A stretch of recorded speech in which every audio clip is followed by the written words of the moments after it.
And we are live on our 10th episode of the Kickass Readers Podcast.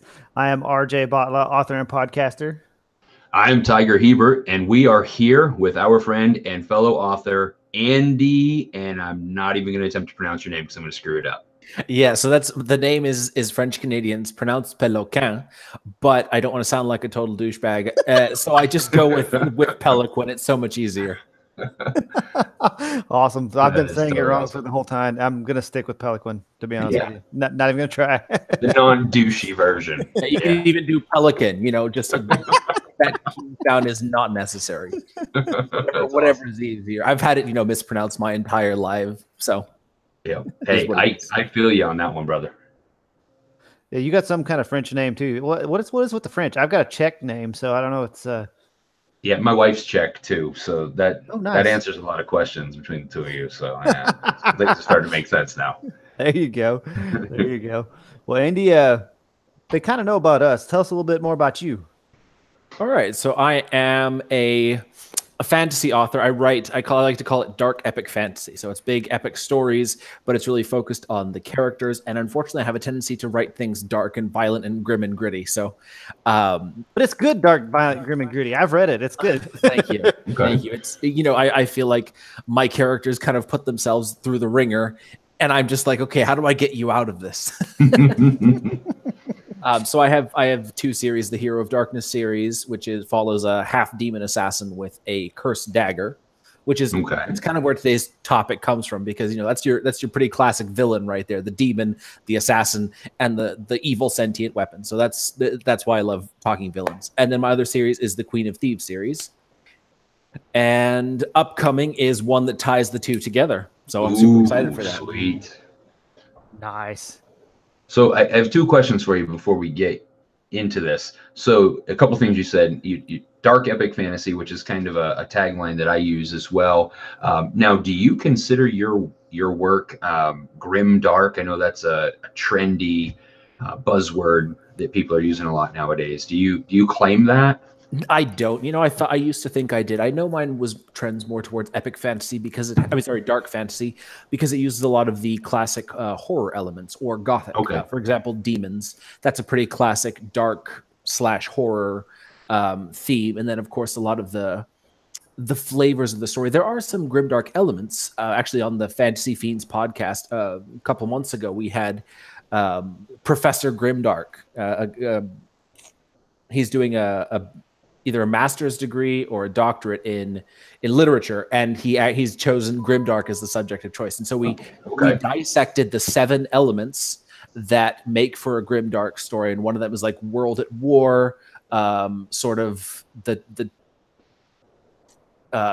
gray characters, no good and bad. Right. There were the gods are absent or they ignore people. There was about 7 elements, and I think my stories had 2 or 3 of them at best. So I can't qualify mine as grimdark. Is there a place where we could go and read that afterwards? Because I'd like to check that out, or just check out the podcast. Or yeah, the Fantasy Fiends podcast. It's on YouTube. If you go back a couple of months at most, you'll find it's with Professor Grimdark or Matthew Johnson, and it was a pretty interesting dissection of the genre, because he's sort of an expert at it. Okay. And while we're on the Fantasy Fiends podcast, I've actually been a guest on it. Thank you, Andy, on that. And Andy and Stevie, who will be on next year probably, are a big reason that this podcast actually even exists. He can probably tell you I bugged him for like a solid 3 months when we were trying to set this thing up. Okay, how do I do this? And he'd graciously send me back, here's how you do this. Or how are you doing this? What's the best way to do that? And so I pretty much copied exactly everything they've done. So they set the template and we did it. So there you go.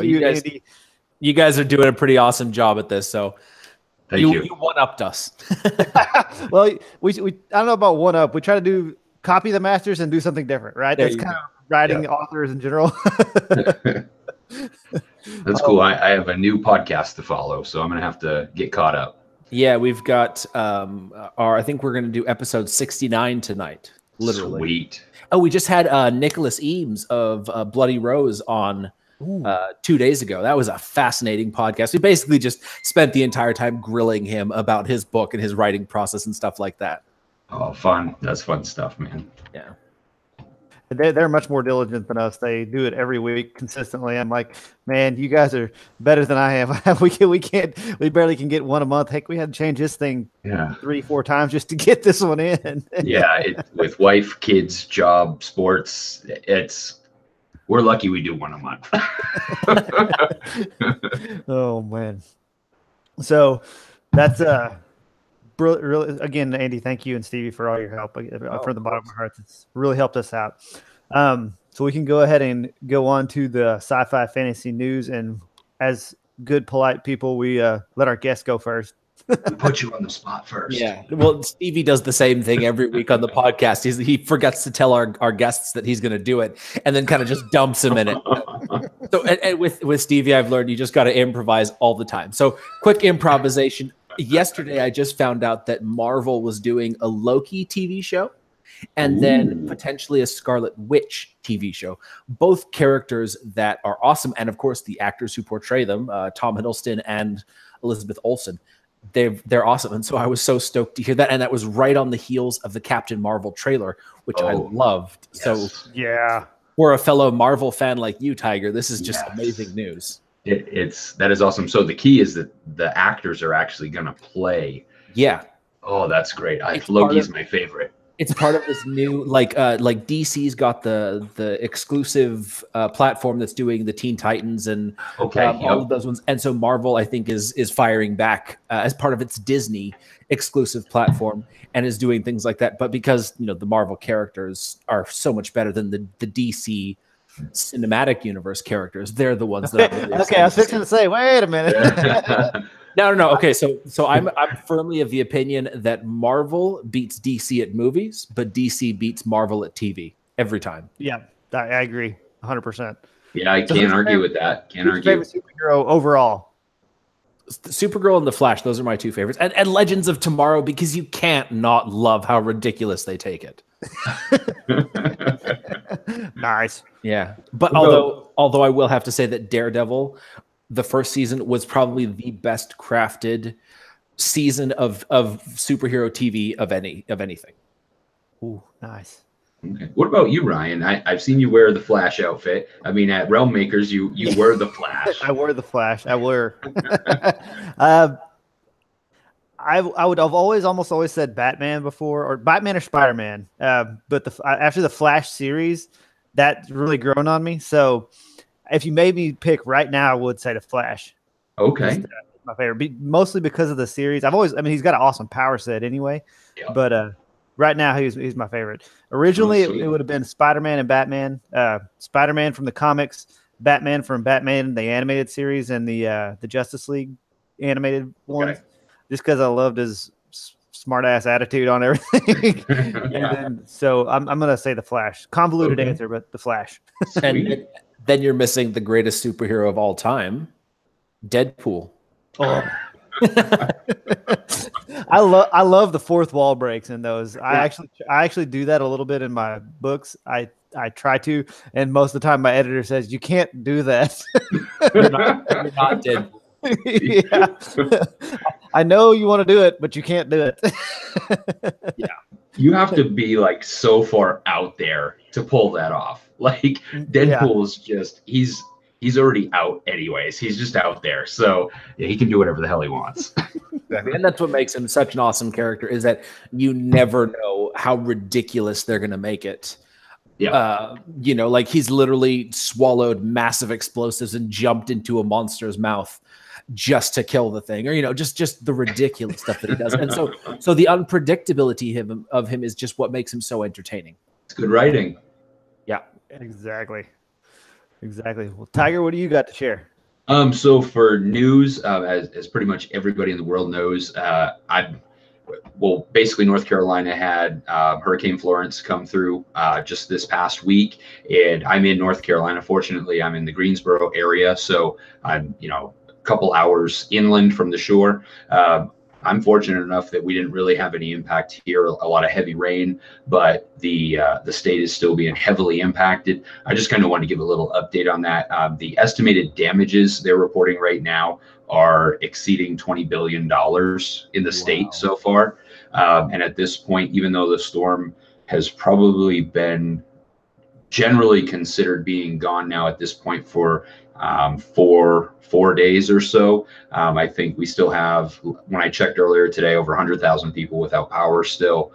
There's a lot of flooding that's still going on. So, just if you're one of those people who prays or likes to send support to any of those people, there's a lot of people that are still being impacted. So, there's, the storm's gone. A lot of headlines are gone, but there's still a large mess and a lot of people that are still being impacted. So that's kind of my news for the podcast. And that's a good one. And it's especially I'm down here in Houston, and that's hurricanes are a reality of our life. So we feel for you, man. Yeah, definitely feel for you. And it's amazing to watch people pull together and disaster times like that. It's really, really incredible. And you're just like, why can't we do that all the time? Exactly. Exactly. Yep. That's a great point, Ryan. But I digress. But yeah, thoughts and prayers with everybody in the areas hit for sure. So I guess for my news is I had a Kickstarter going. I don't know if anybody ever knew that. I didn't broadcast it anywhere. I don't know that I had heard that you had a Kickstarter going. Yeah, but thankfully it funded, and thanks for everybody who supported it. I know Andy and Tiger promoted the crap out of it as well, so thank you guys. I'm heavy into editing Death Cloud, so it'll get out ASAP. The funds haven't hit my bank account yet, but as soon as they do, it's going to be a big help to be able to pay for the editing and cover art in advance instead of having to do it after the fact. It's just a huge help for a side gig writer like myself. So thank y'all, and that's my news.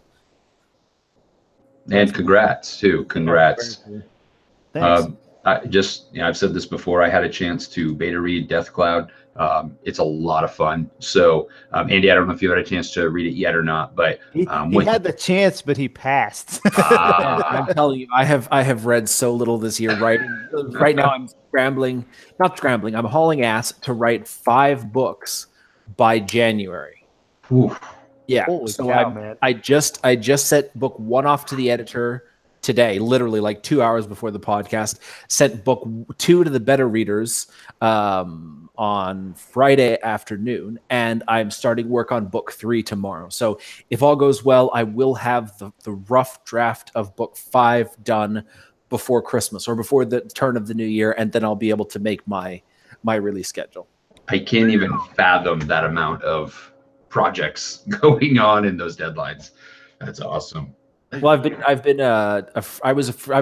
I am a freelance writer as sort of a day job, and I've been doing it for about 6 years. So I've learned to be very organized in, what I'm going to do today versus what I'm going to do tomorrow over the whole week. So it's much easier for me to organize my time because I work from home too. Okay. That's very cool, man. Yeah. How long have you been a freelance / full-time author?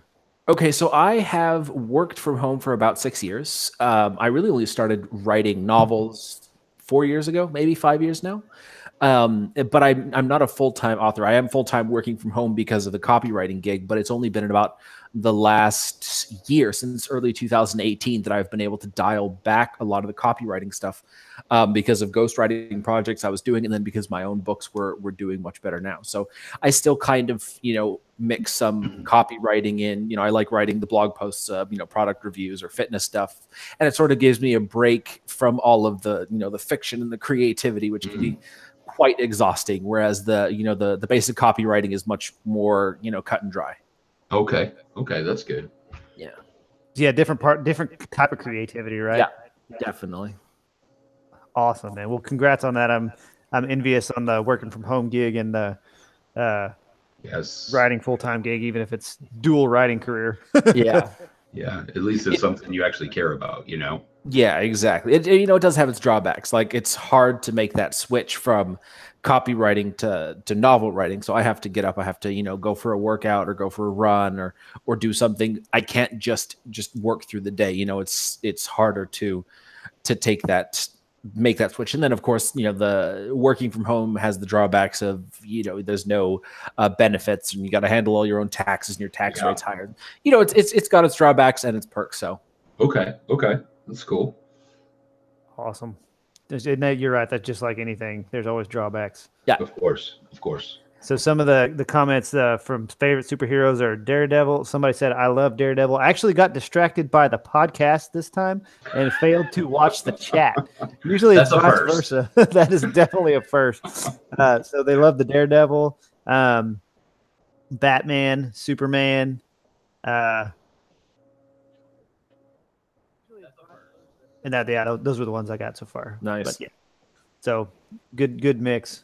More DC than one Marvel, but that's a small sample. We've got a few people watching. Our normal bigger audience is still working, I feel, or on their way home. We've got a good crowd going. Got a good crowd going. Stacy Black says working from home is a battle no matter what level you're at. I agree with it there. Yeah, 100%. absolutely. So easy to get distracted, right? I mean, I can imagine. Discipline. Yeah. Awesome. Harley Quinn. That's another one. Harley Quinn, yeah, that's definitely getting into the darker superhero, sort of like the Punisher or Moon Knight or even Deadpool, Wolverine. They're the ones who sort of bring in the darker aspects of fiction, which always, in my opinion, makes for much more interesting stories. You know, Superman, you always kind of know which way he's going to fall in any battle. Right. So probably the best storyline that DC's ever done is the one where Batman had dossiers on all of the superheroes, how to kill them essentially. And that contention, that it broke up the holy trinity of DC. And that was probably one of the best storylines because it showed the darker side of Batman. Interesting. I haven't read that, so that's pretty cool. That's like early 2000s or 2010 at the very latest, something like it's a pretty classic one. Oh, okay. I haven't read the comic. I saw the animated series, the Justice League, probably adaptation of that. Yeah. But yeah, that was a good one, and it is a classic Batman to think through those possibilities and plan for them. Yeah, and then the Wonder Woman and Superman were super outraged by it, but it's so understandable that Batman would do that, and so that's what makes it such an interesting story is that you can put yourself in the shoes of all the sides, sort of like Marvel's Civil War. You could understand why Tony Stark did what he did. You can understand why Captain America did what he did, and you may agree with one of them more than the other, but ultimately that they're both right and they're on two sides of this impossible argument, and in so many ways that's what makes these things so human, and we connect with them so easily because they showcase the difficult choices that we as humans are faced with. And I don't want to jump into our main topic too early, but I mean that's why so many people love Thanos as the villain in Infinity War, right? Now I know it's maybe not as much morally gray or morally ambiguous, but seeing it from his perspective and everything, I mean, that's what added so much depth. And that's why as a character, he resonated. And K.M. Weiland, I don't know if any of you guys follow her articles or read her blog posts. And she had a fantastic article about why Marvel just killed it with that character, the writing and everything. And it's like one of those 10 steps to do it right type of thing. And they did it so fantastic. So yeah, you're right. They do a great job, especially in, Civil War as well as Infinity War. Yeah. Well, the thing that I love to say is that evil is a matter of perspective. Take any superhero, take any religious figure, take anyone, and you can make them the villain. I've had people, I've turned Jesus Christ into the villain, and when I've given this presentation on villains and stuff, because it's so easy. It's all about the perspective. My main character is your classic villain. He's a demon, right? He's an assassin, and then he's got a cursed dagger. That right there is villainy 101. and his antagonists, some of his primary antagonists are people who feed the sick, feed the homeless. They take in orphans. They're just innately good people. But the fact that they're set to hunt down demons, which he happens to be, and he's the character that you empathize with, that you've connected with, it puts these good people in the antagonistic position. So that's one reason that I like to differentiate between villains and antagonists. So you like to flip the script. I mean, that's pretty cool. definitely. I mean, both of my series to date, the Queen of Thieves one, her main antagonist is the Duke, and it's this noble, honorable, upright guy who's trying to maintain law and order, and he's just a solid guy.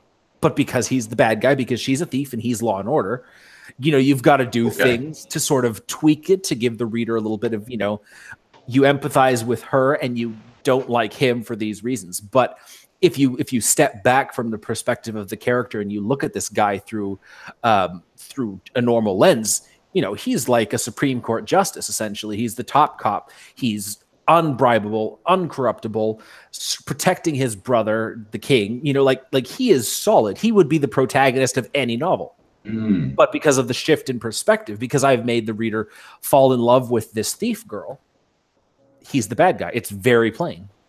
That is freaking awesome. I hadn't read that series yet. That is, man, I don't know. Yeah, other than awesome. That's awesome. So I got a quick question. So for those of us who haven't had a chance to enjoy your books yet, I know it's a shared world. Is there one particular book that you recommend readers start out with for somebody who's completely new to your work? I like to say The Dark Blade Assassin. Which is the first book of the Hero of Darkness series, because that was the first one that I wrote. So that's the one that really introduces the flavor of the world, sort of my world view. It gets into all of the 13 gods and the religion of the world, and it sort of does this complete introduction that is pretty easy to sink your teeth into. It gives us great story. It's action, it's violence, it's intrigue, it's death, you know, all that fun stuff. But I do have to say that the character that I personally love the most is the Alana from Queen of Thieves, because she's just that sort of strong female character. Not, you know, like your classic urban fantasy trope where she's just snarky and just you know, which is so overdone. Exactly. And so I really tried, like I did a lot of research into writing female characters. I talked to a lot of women in all walks of life, you know, really dove into what it meant to be in this sort of situation to make it as accurate as possible. And every single person who's gotten through the series, they've just loved the character because of her resilience, her strength of spirit, her indomitable nature. Of course, she's sarcastic, she's snarky, she's feisty, she's so much fun. And it's a heist novel. It's, you know, it's like Ocean's 11 in a fantasy world. Oh, okay. That sounds fun. I mean, it really does. Yeah, it's so much fun. But this, like, the best way to get started into my world is Dark Blade Assassin. Okay. And book 2 for Dark Blade Assassin and what is Queen of Thieves, or what's the first book in the Ileana series? Child of the Night Guild. Child of the Night Guild. Those are both on my Kindle app, and I'm just like, yeah. Oh man, it's I was gonna read them before our podcast, and then it snuck up on me. It's like, crap. Yeah, Andy's gonna be disappointed in me. I think I don't know if I either have the advanced reader copy of Death Cloud, or I was like, all right, as soon as it's released, I'm going to read it, because I love Fire Eyes Awakened. I think in my review, I said it was like Avatar meets something else that I really enjoyed. It was just like this fun, straightforward read that I thought was awesome, and so I was looking forward to it. But you got to release it, young man. Touche. You're going to enjoy it. You definitely will. It's fun. That's good. That's I appreciate the kind words too. I appreciate it. I have a hard time writing dark. I've told you that before, Andy. Yeah. But so question from the Guildies is this is Amy. Have y'all ever transformed a villain into a hero, or at least changed the way you look at them by writing them a sympathy story, or at least the reason they are the way they are? And that's pretty much your whole books. Andy, yeah, right? Yeah, totally. It's just, and so the assassin character, he was sort of the one who started me down this trajectory. My first self-published novel, it was called In the Days. It followed sort of the advisor to the Empress of Atlantis, and so he was, was a pretty straight up good guy. But as I was writing it, I was like, okay, let's change things up. I wanted to do something new, and so I started researching assassins. Oh, because of Night Angel. I don't know if you guys have read that by Brent Weeks. It's classic dark fantasy. Pile. Oh man. So his character Durzo Blint is this older assassin. I think he's functionally immortal, but he's mid-40s, and then it's really about Kylar Stern, sort of his the ward or orphan or adopted child character, right? And so it's this dynamic between the two of them. And Kylar Stern irritated the crap out of me. So I was like, screw that. I'm going to write a novel about sort of a Durzo Blint-esque character. You know, he's going to be mature. He's going to be sort of in the prime of his power. He's going to, you know, he's not going to be a child. It's not a coming of age thing. It's this guy who's just a badass. So literally in one of the first scenes, some nobleman pisses his pants because of the hunter's reputation. You know, he's so afraid of the hunter, you know, because the hunter's obviously paid a lot of money to spread all these rumors about him, and he's done, you know, things. He's basically encouraged this legend about himself. It may or may not be completely factual. Well, like in a short story prequel, Life for a Life, it's the sign up for my newsletter story. A client tries to cheat him, so he hunts him down, kills all of his guards, sets his mansions on fire, and then burns his body with acid, except for his hand, which has a signet ring to identify him. Like he's no joke, but he's not. You know, in the seventh Hero of Darkness book. He meets the character from the Queen of Thieves. Like, it's a crossover between the two of them. Okay. It's a murder mystery that, you know, it's the assassin and the thief. They become the detectives and solve mystery and stuff like that. It's tons of fun. Do you have a talking dog like Scooby? No, he does not. Damn it. Okay. Continue. But he has a talking dagger, so that's close. But in that scene, or in that book, you know, the king asks the thief girl, you know, what's he like? Is he like his legends say? And she's like, no, he doesn't shoot fire out of his ass or pee lightning, or, you know, like something like, you know, how legends become so disappointing. That was William Wallace. Yeah, exactly. That was actually exactly what I was thinking as I was writing that. I was like, that was one of the best lines in Braveheart. You know, it was one of the most humorous things. So. Sure was. Yeah. Oh, man. Oh, in case y'all hadn't noticed, we already segued into our main topic without actually doing a segue, which is villains versus antagonists. So to bring it all back around, one thing, Andy, I did not even realize until we were starting this podcast that you said had the demon, the assassin, and the cursed dagger, all three in one character as like all the classic elements of a antagonist / villain. I didn't even realize that till you said it. I just enjoyed the book, and you know, I was like, "Holy crap, that's a whole new light right there." Yeah. So when I was researching this character, when I fell in love with the Durzo Blint idea, I started researching it. I found this document written by the Secret Service that was just sort of dissecting the mind of a hitman or assassin or hired killer, which are very different than serial killers. Serial killers, especially the male ones, they tend to have more of a psychosexual drive behind their actions, whereas assassins and hitmen, they can be absolutely psychologically normal, but they kill to send a message. They kill for profit. They kill for revenge. Like, there's 8 reasons that they kill. It was just this simple list of the 8 reasons why all of these assassins that the Secret Service interviewed killed. There was about 70. Even if they're not sociopaths. Oh, no, yeah, you can. The reason being is that most of these people just have violent skills, you know, like soldiers who come home. Okay. It's a pretty common trope in a lot of fiction, especially modern thrillers and stuff. You know, soldiers who come home, special forces, they get washed out of the army, dishonorably discharged, whatever the case. They've got all these skills. They've got no social skills in real life. So they become, you know, they take on a profession where they can use these skills that they learn. And some people are just naturally really good at killing. Okay. And so it's never like, it's rarely personal. Vengeance is definitely one of the things that are personal. There's often sort of religious ideology or political ideology sending a message. But oftentimes they're just absolutely not psychologically normal because there's not really any norm for the psyche, but they don't have sociopathy or psychopathy or bipolar disorder. They're just, you know, people who happen to be very good at taking lives. And so delving into this character, I wanted to combine a few of these different things. So one of the elements was, mental, emotional, psychological disorders. And so I was like, all right, so I want to write this character who's got one of these disorders, but I want to make him sympathetic. I want to make it possible for the reader to connect to him. So I gave him this dagger, this cursed dagger sort of thing that's this voice in his head that drives him to kill. And I took that idea from an episode of Criminal Minds.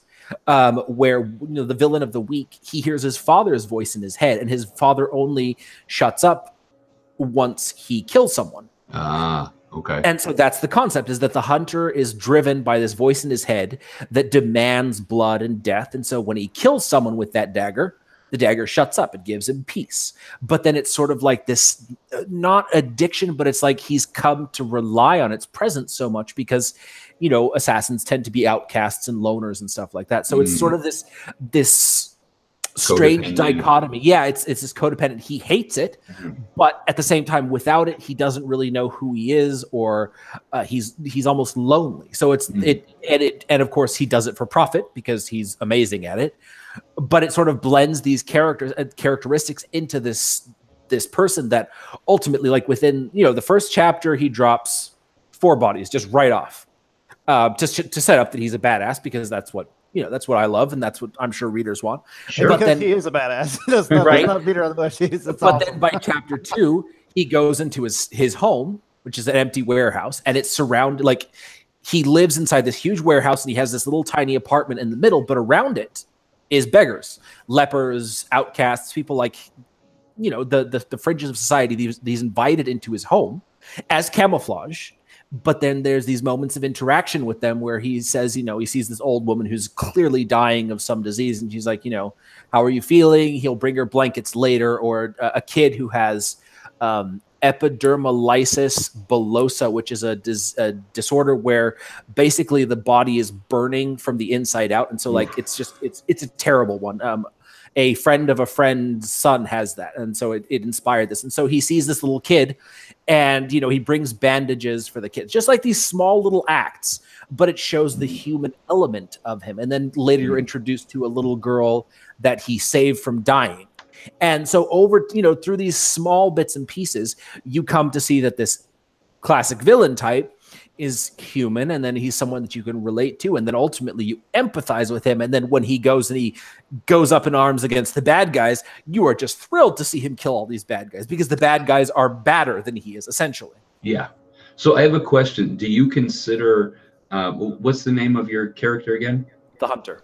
The Hunter. So do you consider him an anti-hero then? Because of the nature and the juxtaposition of, the evil versus the good and skills absolutely. Of morality and everything. So definitely. Yeah. Morality is actually something that I examine in the story. One of the demons later on says, humans have their own sense of morality. Ours is very different. And so basically the actions of the demons is just because their sense of morality is very different. Sort of like how wolves aren't necessarily evil. If they kill something, it's to survive or it's to feed or something like that. So, So really examining the human concepts of what are morality and ethics. And I've literally thrown myself into the deep end by saying, okay, the hunter needs to kill these people, not only for his own sake, but for someone else's sake or to save the world. How can he rationalize either killing or not killing them? Like, when is it okay to kill a child? When is it okay to sacrifice 100,000 lives? So I've thrown myself into the deep end by putting him in this situation. And then as I'm writing it, I sort of rationalize it in my head so that not only I understand it, but the reader comes to understand it through the hunter's perspective or through the perspective of the story. It's awesome that you're able to challenge the status quo like that with the moral ambiguity or evil as a matter of perspective, as you said, because, it seems that more and more in our current climate and our current society, that's really what readers want nowadays. Readers don't generally seem to want the white characters and the black characters. They want all the shades of gray in between.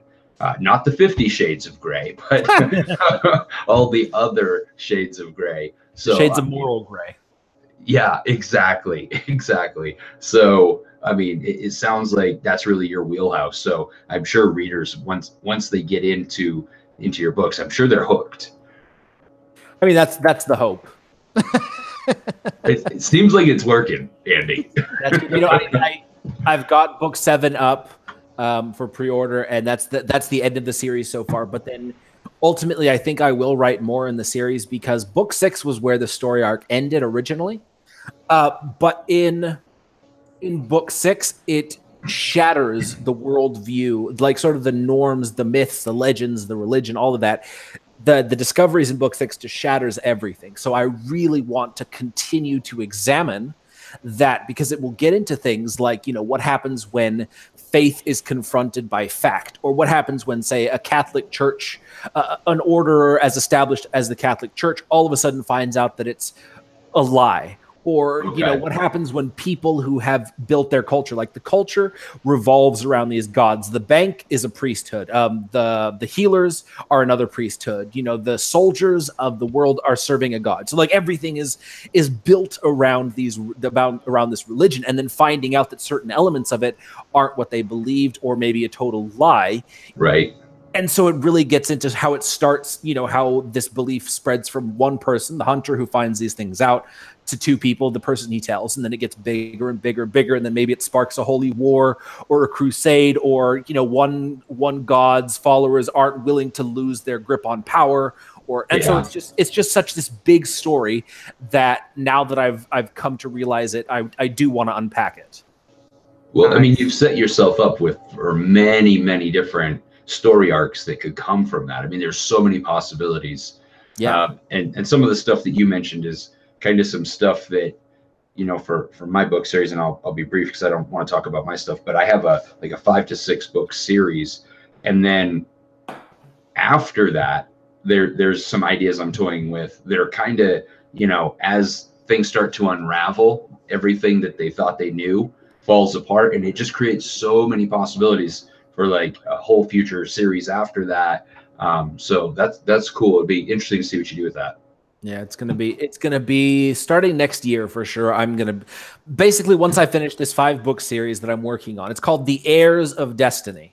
The heirs alludes to the fact that it's the son of the thief girl, sort of the adoptive sons of the hunter, and other characters that are young adults. And so basically this series ties the 3 of them together into this sort of triangle, that you can go between the 3 of them and, find the backstories of one or how they connect to the other, all of that. But after that, that's when I'm going to be like, okay, now what the hell do I do now? So a quick question about that. You talked about the triangle. Have you read Stephen Erickson's The Malazan Book of the Fallen? The most confusing series ever. Yes. But I will say that book 10 plot twist inspired the plot twist that I have in my book 6. I haven't finished it. I'm like on book 6.5 or 7. Okay. But you talked about the triangulation, right? And he uses that in his series. Are you thinking about like approaching it from 3 different perspectives in that triangle that you talked about, or is that not really the way that you're going to approach? No, so the way it works is the like in terms of a timeline, the Queen of Thieves series is the first one, because it originally starts about 15 years or even 20 some years before Hero of Darkness. But then so there's the 3 Queen of Thieves book. There's Traitor's Fate, which bridges the 2. It shows how the thief girl is ultimately responsible for everything that happens to the hunter in the Hero of Darkness series. Okay. But then some of the characters from the Hunters series, they jump over to the Queen of Thieves series. And then there's crossovers between the 2 small ones, but, very clearly connected. And then the thief girl's son and some of his friends ultimately end up teaming up with some of the hunters' allies in a different city, a different mission, unrelated to the hunter's story or the thief girl's things. But it's sort of like a passing of the baton from both of these people, because they're both ultimately carrying on their parents' missions, so to speak. Oh, very cool. Very cool. Sweet. So who's your favorite villain, Andy, in books and or movies? Man, that's a really tough one. There's so many good ones. I can't say that I've got any villains offhand that have just like blown me away. I will say that Snidely Whiplash is probably my favorite, just for sheer entertainment. Who's that from? Dudley Do Right. Dudley Do Right. Oh, nice. He is the embodiment. Cliche. Yeah, he is the cliche, the embodiment of the character with the evil laugh, the pencil mustache, the rubbing the hands together, evil grin, top hat, black. Like, he is just that classic, archaic trope of a villain, and everybody knows that sort of villain, you can't get away with it in fantasy unless you can. there comes a time sometimes when there's just evil fuckers that you don't need to give them any backstory. They're just bastards. And so every time I think of Snidely Whiplash, I just have it's such a funny character. I don't know if you've seen the Dudley Do Right movie, but Alfred Molina plays it to perfection. It's just everything is evil. His voice, his laugh, his dress, everything. It's just straight up evil. And so he's probably one of the most entertaining villains, let's say, that I've ever read. I was just reading no crap. I was just reading an article about Snidely Whiplash about a week ago, and it was just about tropes and cliches and everything. And that's so funny that you mentioned him. So yeah. Cool. Yeah, you don't have great depth. You don't have any 3 dimensions. No, he's just a guy. Well, in the movie they did sort of make him a bit more 3-dimensional. But yeah, it's not literary fantasy, let's say. No. That's awesome.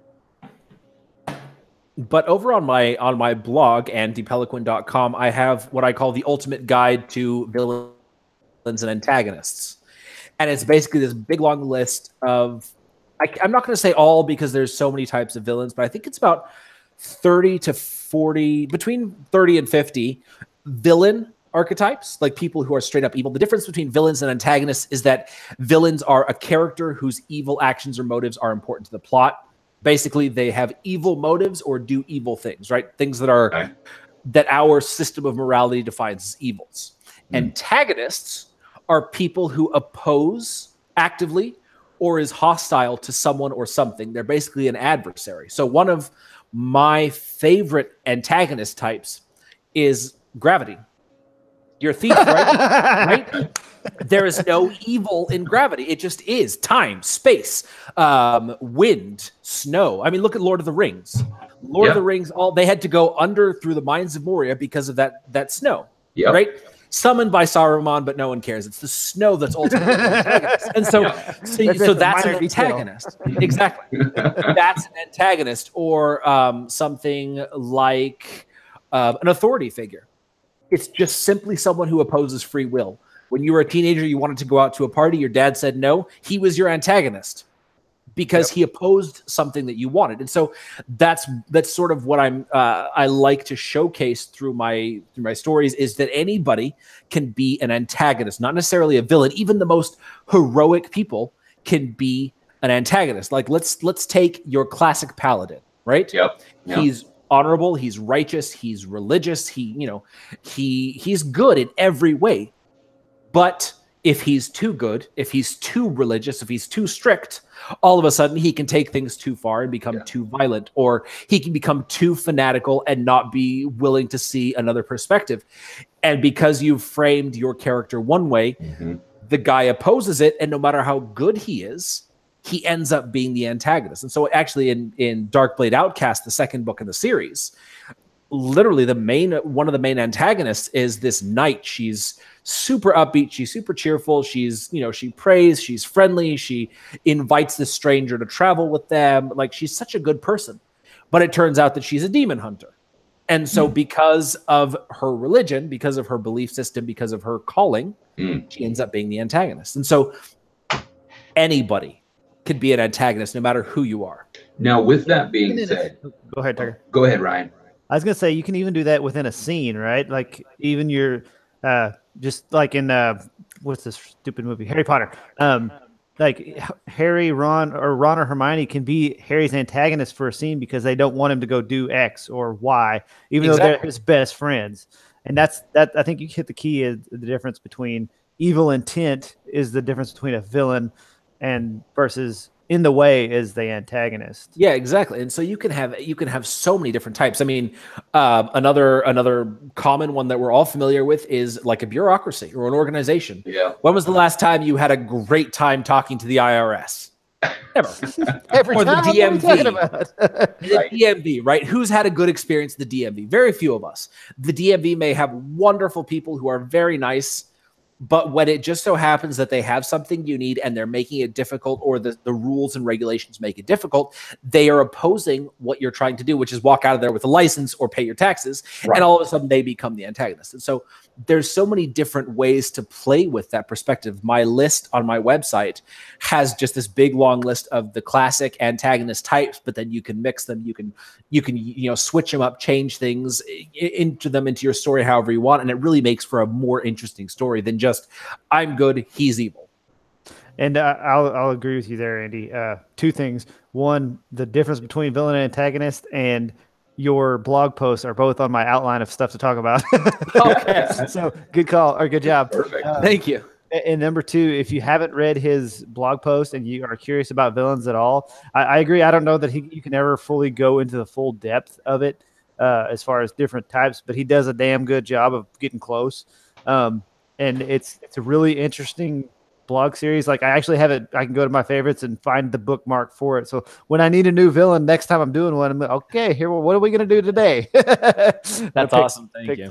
I'm going to have to bookmark it as well, because I'm all like, that's totally the frame of mind I'm in right now, is reading everything about antagonists and villains. So like, this is right in my wheelhouse right now in terms of everything I'm reading. So bookmarked. So yeah, my last post was on a crowd. How a crowd can be the antagonist. Basically, what causes the mob mindset, the mob mentality, how they can sort of what types of mobs and crowds there are, how they can be controlled, just things like that, just basically breaking it down, because I like to understand these things. In fact, in my series right now, I'm slowly building up from simmering unrest to a full-on civil unrest to a war, protests, full-scale overtaking, because it's a caste society. And so I had to do a lot of research into making these, into understanding what drives these things, what happens. There's a scene where the mob's angry because the guards assaulted, an old guy who didn't move fast enough. And then it's getting into a riot, and then the guards assault someone else, and it sparks it. It's right. Just two small things, but it's building on these other things. So just by doing research into my stories, I've found a lot of information that really helps me to flesh these out. And so I like to share that with people through this series. So I do have a question for you about antagonists. So do you agree, or what are your thoughts? Last question, where you're getting close on time, Tiger. Okay. What are your thoughts on that the antagonists, because you talked about gravity, you talked about snow, that they not only stand in opposition in some way to the protagonists, but that they also have to help move the plot forward? Yeah, go ahead. Do you want to speak on that, basically? Well, I was going to say there's so many different types of antagonists, and obviously the plot is moving forward by the character's decision to oppose the antagonist, right? So let's say you're a knight and you come to a new town and you find it under attack by bandits. So you fight the bandits and you chase them away. Then the knight has to make the decision, all right, am I going to go hunt the bandits down? Or am I going to continue on my path, or am I going to stay? And then are the bandits going to come back? And so really it's the protagonist that visibly drives the action forward, because as the reader, you're connected to the protagonist, but then the antagonist's actions also do it. So it's sort of this push and pull between the two, because you can't have a protagonist that's in control of the story the whole time. You've got to Nailed it. You've got to have the antagonist about to kick the hero's ass, and then the hero, he pulls courage, or he pulls strength, or he pulls something out of somewhere and ultimately wins. But it's sort of this push and pull between the two that you really have to find the balance, or else you've either got a protagonist who's weak and ineffective and lacking in intelligence and forethought, or you have an antagonist who's just totally ineffective. Well said. Well said. Awesome. So like Megamind, right? Yeah, exactly. And the truth is that a lot of antagonists without a protagonist, they wouldn't exist. Yeah. You've got, a classic one is banditry, right?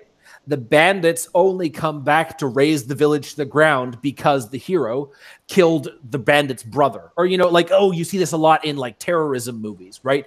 I'm watching Jack Ryan, the new Amazon Tom Clancy series. Yeah, I've heard it's great. It's been pretty good so far, but it sets it off right away that the main character, the main antagonist, the U.S. bombed his village and killed his family. So because of these actions, the antagonist springs up. And so it's often more of an interesting story when the hero creates the antagonist, just like in, classic fantasy, the evil sorcerer's men would come and destroy the village, and the young guy would be like, I will avenge you, father, or mentor character, or whatever, and they create the protagonist. Now it's the protagonist's actions not only set him at odds with the antagonist, but in many ways create the antagonist. And then it really delves into sort of taking responsibility for your actions and morality and ethics and all of that. That's awesome. That is awesome.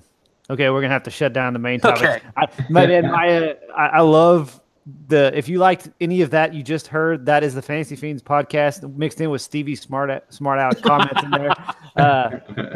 It's Andy waxing eloquently on all these subjects. Your mind just blows me away every time I listen to it. I'm like, dude, I wish I knew half what you know. I'm like, I type words on the computer. But anyway, that's all we're gonna have time for villains versus antagonists. But real seriously though, if you want more in-depth knowledge, go to his website, go to his blog. It's andypeloquin.com. It should be a link in the show notes as well. And he's got a great series on villains. It's really, really cool. Okay, so real quick, Andy, what are you reading / listening to right now? All right, so I'm listening to The Disappearance of Winter's Daughter by Michael J. Sullivan. It's so happy to be back in his Rhaenyra world with Royce and Hadrian. Basically, the weirdest buddy cop team up ever, but in a fantasy world, because Royce is this cynical, broody, sarcastic thief assassin character, and Hadrian is this way too optimistic and upbeat swordsman. And they form this team of thieves, and it's just entertainment galore. And so I'm really happy to be back in his world because he finished the 6-book Rhaenyra series a few years ago, and he hasn't really been putting out more. So it's super exciting to read those again. I mean, to listen to those. And then I'm reading, it's the final book in the Wielders of Arantha series by Patrick Hodges. It's sort of sci-fan. It's fantasy, but with science fiction elements mixed in. And it's really got this classic fantasy vibe that I'm really enjoying. And it's the final book in the series, so I've been following it since the beginning, and now I'm finally getting to see how it all plays out. This is awesome. What about you, Tiger? So listening, I really don't know. Just kind of whatever pops up on YouTube. Mostly music and stuff. No audiobooks or anything like that right now. As far as reading, I just finished up the Dark Elf trilogy by R.A. Salvatore, and now I am finally back to Brandon Sanderson's Oathbringer. That's book 3 in his Stormlight Archive, and I'm on page like 350 out of like 1300, so I'll be there for a while. Yeah. But it, again, like you said, it's kind of cool to get back to that world because it's been a while. I've been distracted on so many other projects and things, so it's kind of like I have to reorient myself back to the world. So that's kind of what I'm reading right now. Yeah, it's one of my favorite series. I would consider it sort of one of the best written fantasy series in terms of like everything, like world building and characterization stuff. It's got its flaws like every series, yeah.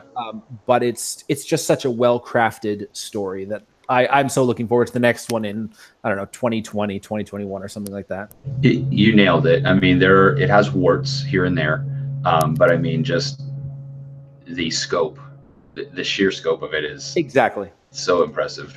It totally ones up Wheel of Time in terms of scope specifically. Yep. It's probably the grandest fantasy series that I've read. Even over Steven Erikson. Ooh, that is tough. I know it's different, but they're... Yeah, the problem with Steven Erikson is that I was never really grounded in his world and his story. I never really had a sense of location. Yeah.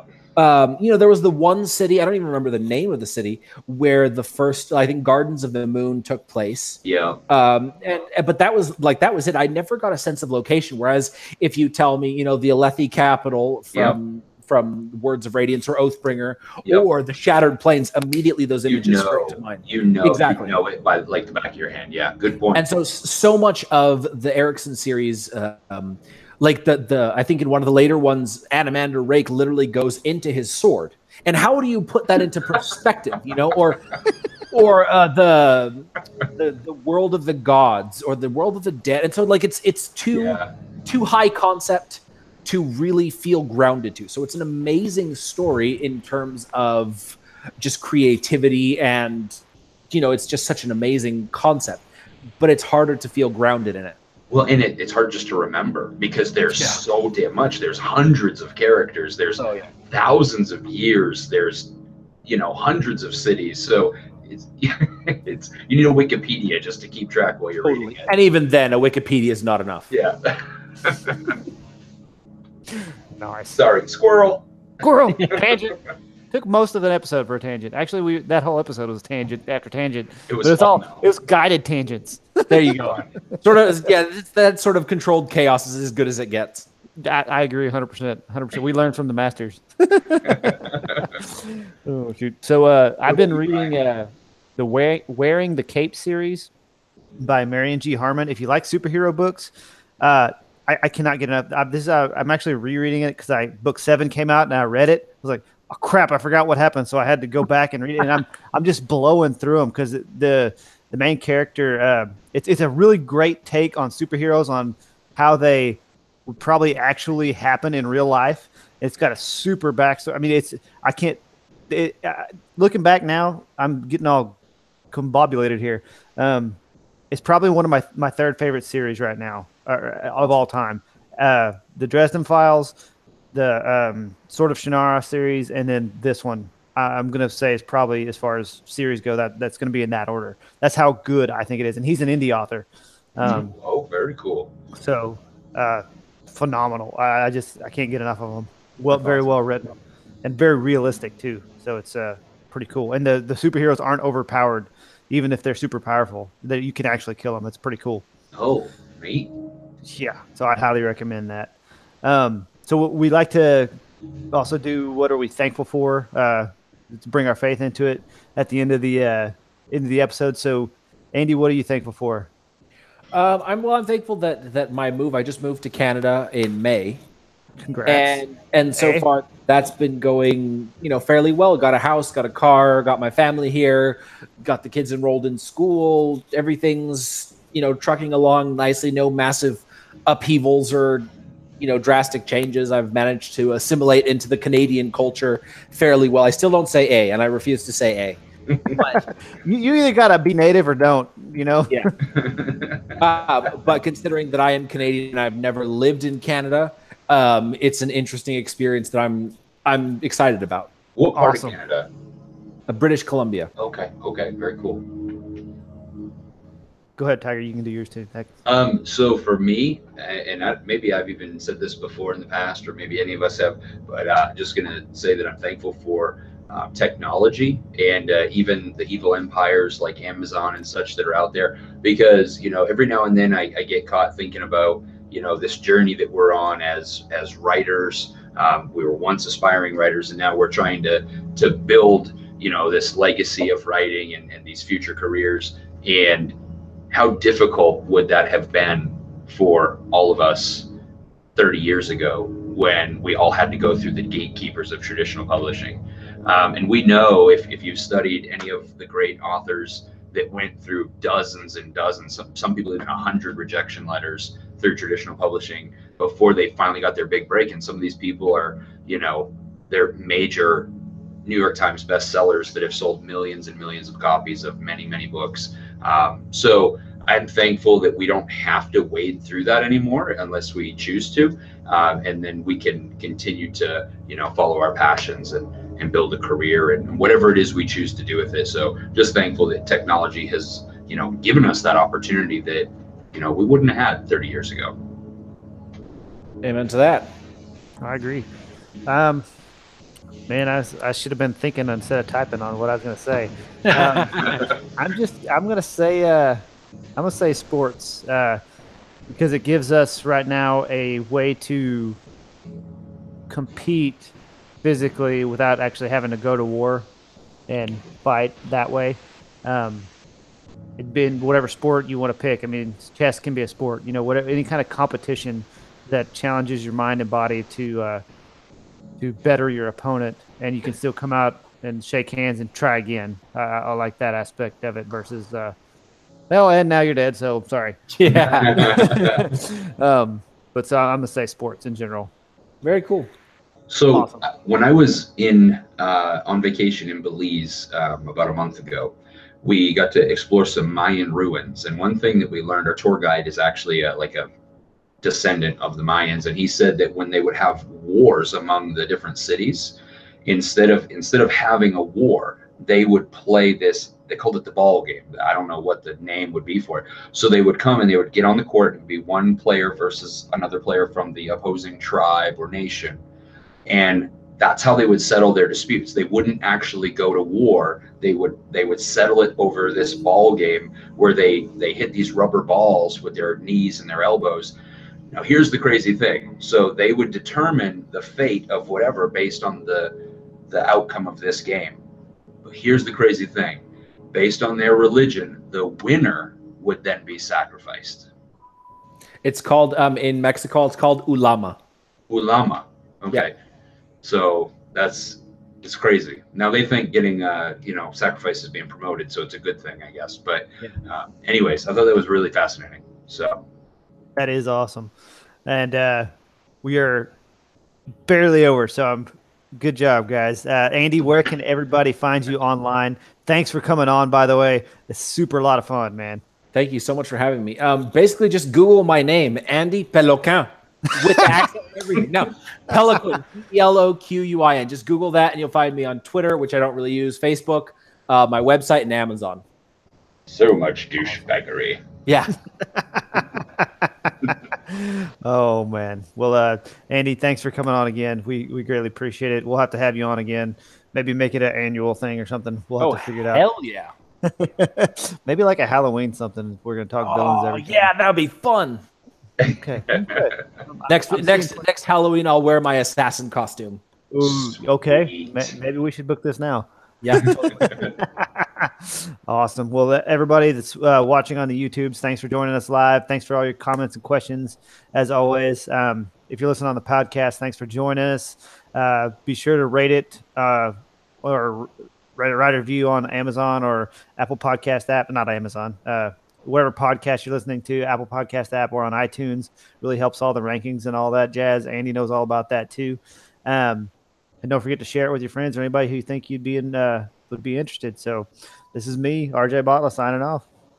Tiger, signing off. Andy, random guest, signing off. Check y'all later. See